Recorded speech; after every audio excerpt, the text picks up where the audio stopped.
ఉంటారు పోతుండ్రు. హైదరాబాద్ సిటీలో అనేక ప్లేసెస్లో కనీసం ఒక 10-12 ప్లేసెస్లో అట్లా చెప్తున్నారు జనం. అది దేనికి సంకేతం? మీ మీద ప్రజలు విశ్వాసం కోల్పోతున్నారు రోజు రోజుకు, మీ చర్యల వల్ల, మీ పిచ్చి పనుల వల్ల. ఇంకోటి ఏంది,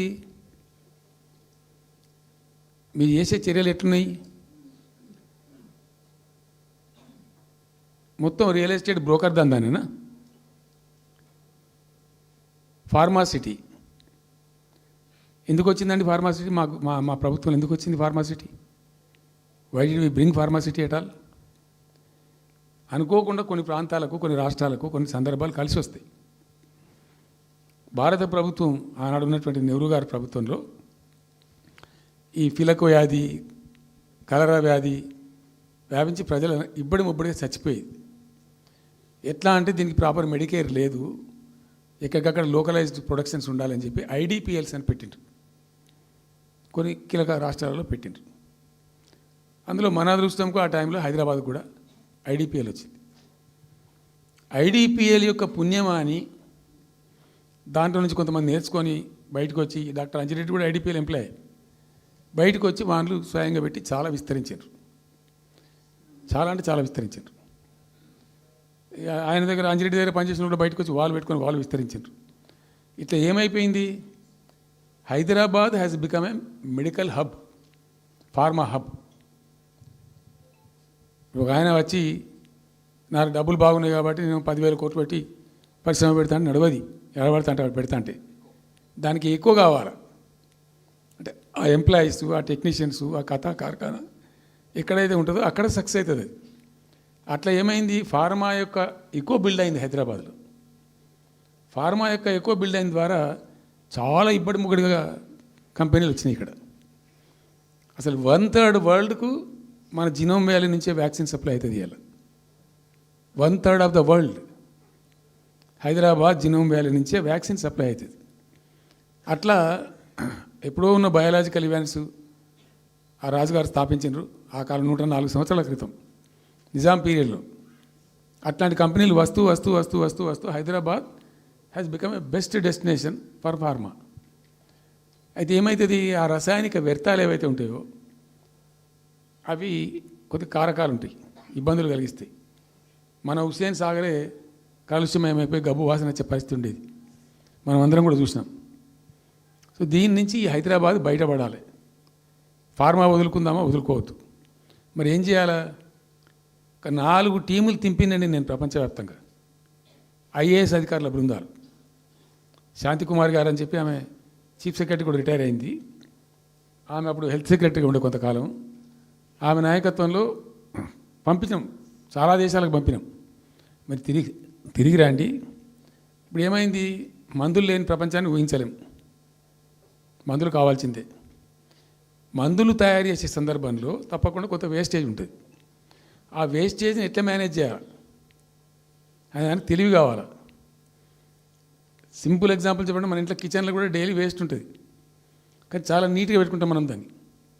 ఆ వేస్ట్ని డిస్పోజ్ చేస్తాం, కిచెన్లోనే ఉంచితే చచ్చిపోతాం కాబట్టి ఆ భయానికి క్లీన్ పెట్టుకుంటాం, మన ఓన్ కిచెన్ కాబట్టి. ఎగ్జాక్ట్లీ ఎట్లయితే కిచెన్ క్లీన్ పెడతారో వాటిని కూడా అట్లా క్లీన్ పెట్టాలి. అది ఒక ఫార్మా కంపెనీ ముందు నుంచి మనం పోతున్నాం అనుకోండి, మన దగ్గర అయితే వాసన వస్తుంది, మనకు తెలుస్తుంది ఇదేదో మెడిసిన్ తయారు చేసే కంపెనీ అని. వేరే దేశాలలో అట్లా లేదు, యూరోప్లో లేదు, యూఎస్లో లేదు, చాలా దేశాల్లో లేదు, చైనాలో లేదు. అసలు గొట్టం నుంచి పొగరాదు. సో మనం మాత్రం టెక్నాలజీ మనం పెట్టుకోలేమా, పెద్ద ఇష్యూ అని చెప్పి ఐఏఎస్ అధికారుల బృందాలను తింపిన నేను అనేక దేశాలకు తింపి పంపించి, హైదరాబాద్లో ఫార్మా ఉంది కాబట్టి హైదరాబాద్ యొక్క లార్జర్ ఇంట్రెస్ట్లో ఫ్యూచర్ దృష్ట్యా ఫార్మాను కాపాడుకోవాలి, ఆ ఎక్కువ పోనీయద్దు, ప్లస్ ఈ కాలుష్య భారం నుంచి ప్రజలను రక్షించుకోవాలి. ఎట్లా అంటే జెడ్ఎల్బి అని వచ్చింది, జీరో లిక్విడ్ బేస్ అని. ఆ డిశ్చార్జ్ ఏదైతుందో దాన్ని మొత్తం జీరో లిక్విడ్ చేస్తారు. ఇంకా కాలుష్యం కాదు, ఏం చెడిపోదు, వీళ్ళకి ఇబ్బంది ఉండదు. అది ఇంటర్నేషనల్ లెవెల్లో సక్సెస్ఫుల్గా ఉంది, సక్సెస్ఫుల్గా జరుగుతుంది. ఇప్పుడు అమెరికాలో ఉన్నాయి చాలా కంపెనీలు, యూరోప్లో ఉన్నాయి, ఇంకా చాలా చోట్ల ఉన్నాయి. అవసరం, ప్రతి దేశానికి అవసరమే. అయితే మనం ఆ సిస్టమ్ పెట్టుకోవచ్చు కదా అని చెప్పి ఒక ఫార్మా యూనివర్సిటీ కూడా పెడదాం దానిలో అని చెప్పి ఫార్మా ఇండస్ట్రీ తెచ్చినాం. 2 హెలికాప్టర్లు తీసుకొని ఆ ఫార్మా బిజినెస్ మెన్ ఎవరైతే ఉంటారో వాళ్ళని నేనే స్వయంగా వెంట పెట్టుకుని పోయి ఆ ముచ్చర్ల కాడ పోయి తీసుకుపోయి చూపించి ఈ ప్లేస్ బాగుంటుంది కదా అంటే బాగుంటుందని చెప్తే దాన్ని ఫైనల్ చేసి చాలా కష్టపడి 5-6 సంవత్సరాలు పర్సూ చేసి రైతాంగంతో ఘర్షణ పడకుండా ఒక 20,000 ఎకరాలు పెట్టుకొని చేస్తే 14,000 ఎకరాల పైచీలకు వరకు 14,000 నెట్ వచ్చింది ప్రభుత్వానికి. 14,000 acres already acquired by government. చాలా ఎంఓయూలు జరిగినాయి, అన్నీ జరిగినాయి. మన లోకల్ వాళ్ళు రెడీ ఉండి అయితే పర్టికులర్లీ జీడిమెట్ల చర్లపల్లి వీళ్ళు ఏమన్నారంటే సార్ మాకు ఆల్టర్నేటివ్ స్థలం మంచిగా ఇస్తే మేము అక్కడికి వెళ్ళిపోతాం, ఈ బాధ మాకెందుకు, ప్రజలతో కూడా ఈ బదనాం ఎందుకు, ఆడ పెట్టుకుంటాం. పెట్టి కామన్ అఫ్లుయెంట్ ప్లాంట్స్ పెట్టి ఒక ఐఏఎస్ అధికారిని పెట్టి దాన్ని ప్రభుత్వ నిఘాలోనే ఈ రసాయనాలు వ్యర్థాలను ఇష్టం వచ్చినట్టు పెట్టుబడితట్టు పంపకుండా ఆ నియంత్రణలో జరగాలని చెప్పి పెట్టుకున్నది ఫార్మాసిటీ. దానికి ఎన్వైరాన్మెంటల్ క్లియరెన్స్ కూడా వచ్చింది. కేంద్ర ప్రభుత్వాన్ని ఒప్పించి ఎన్వైరాన్మెంటల్ క్లియరెన్స్ తెచ్చినాం. హైదరాబాద్ మొత్తం ఫార్మాను ఒకటే దగ్గర తీసుకుపోయి పెట్టాలి, ఆడ ఫార్మా సిటీ కట్టాలి, అక్కడ పనిచేసే ఎంప్లాయీస్ కూడా పొద్దాకి ఇటు అటు తిరిగేటువంటి అవసరం లేకుండా మంచిగా బ్రహ్మాండమైన సిటీ రావాలి, ఆ వచ్చే సిటీకి కావాల్సినటువంటి ఆల్ ఇన్ఫ్రాస్ట్రక్చర్ రావాలి అని చైనాలో నేను చైనా పోయినప్పుడు చూసినట్టు అది 70,000 ఎకరాలు వాళ్ళది, చాలా హ్యూజ్ ఫ్యాక్ట్. మనకి ఒక 20,000 acres అయితే మస్తు అవుతుందని చెప్పి మేము తీసుకొని చేసినాం. మెడికల్ కాలేజ్ కూడా మంజూరు చేసినాం ఆ పక్కనే, వీటన్నిటి దృష్ట్యా పెట్టుకొని. అంటే మేము ఒక పద్ధతి పెట్టుకొని దాన్ని ఒక సిస్టమేటిక్గా చేసినాం. చేస్తే ఇప్పుడు దాన్ని ఏందండి దందా, ఏదైనా చేసి దాన్ని నమ్మకదొబ్బన్నా. ఏం జరుగుతుంది రాష్ట్రంలో? ఫ్యూచర్ సిటీ, తొక్క సిటీ, ఎవరికి కావాలి నీ ఫ్యూచర్ సిటీ? నాకు అర్థం కాదు. నువ్వు పెంచినావు హైదరాబాద్ను, ఎవరు చేసిన హైదరాబాద్ సిటీ? ఇంత వైబ్రాంట్ సిటీ ఎక్కడికి వచ్చింది? ఓ 400 సంవత్సరాల చరిత్రతోని దీనికంతా ఒకటి బోధి జరిగి ఆటోమేటిక్గా పెద్ద సిటీ అయింది. అట్లా అన్నీ కావు, అందరికి కావు. ఎన్ని రాష్ట్రాలకు ఉన్నాయండి? బెంగాల్ కలకత్తా ఉంది, మహారాష్ట్రకి ముంబై ఉంది, మనకు హైదరాబాద్ ఉంది, కర్ణాటకకు బెంగళూరు ఉంది, తమిళనాడుకు మద్రాసు ఉంది, ఢిల్లీ కోర్స్ ఢిల్లీ. వేరే రాష్ట్రాలకు లేవు కదా, 28 రాష్ట్రాలకు ఉండయి. సో ఇంత మహానగరం నిర్మితమైంది. ఈ నగరం యొక్క భవిష్యత్తును దృష్టిలో పెట్టుకొని పెట్టిందే ఫార్మాసిటీ. ఈ సిటీ మొత్తం గబ్బులు వేసిపోవాలి ఇక్కడ దాంతో, నువ్వు తీసుకుపోయాలి ఫ్యూచర్ సిటీ, తోక సిటీ ఏందన్నట్టు. ఇది అన్ని దిక్కుమాలిన పాలసీలు, రియల్ ఎస్టేట్ బ్రోకర్ దందా తప్పితే ఇంకోటి లేదు. అన్నీ అప్పే కనబడతాయి మనకు. మీరు పరిశీలనగా చూస్తే, పూర్తిగా చూస్తే అసలు చాలా గందరగోళం. గురుకుల పాఠశాల విద్యార్థులు చచ్చిపోతారండి. ఇప్పటికి 120 మంది విద్యార్థులు చచ్చిపోయారు. గంత నియంత్రణ లేదా? గంత తెలివి లేదా? ఒక గట్టి అధికారిని పెట్టి గట్టి చర్య తీసుకోరాదా? ఏందో చేస్తాము నీ ఫ్యూచర్ సిటీ, తోక సిటీ, ఈ పోరగాళ్ళని చేస్తారు.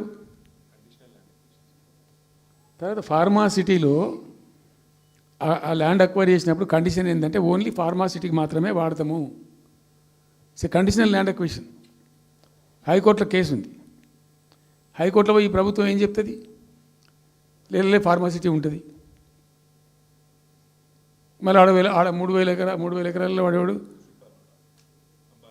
అంబాయినా, సల్మాన్ ఖానా, ఎవడో బొంతారనో పెడతారు. ఈ జూ పార్క్ కొంచెం ఆడబెడతారట. ఎందుకు? జూ పార్క్ అమ్మకదొప్పడానిక? ఏం జరుగుతుంది ఈ రాష్ట్రంలో అసలు? మేము ఇటువంటి చిల్లర పనులు చేయలేదే మేము ఉన్నప్పుడు, ఇంత దుర్మార్గమైన కార్యక్రమాలు చేయలేదే. ఇది ఎక్కడ దిక్కుమాలిన దందా? ఏం జరుగుతుంది అసలు? ఏం చేయదలుచుకున్నారు ఈ రాష్ట్రాన్ని? ఇదేం పోతున్న. సో ఇట్లా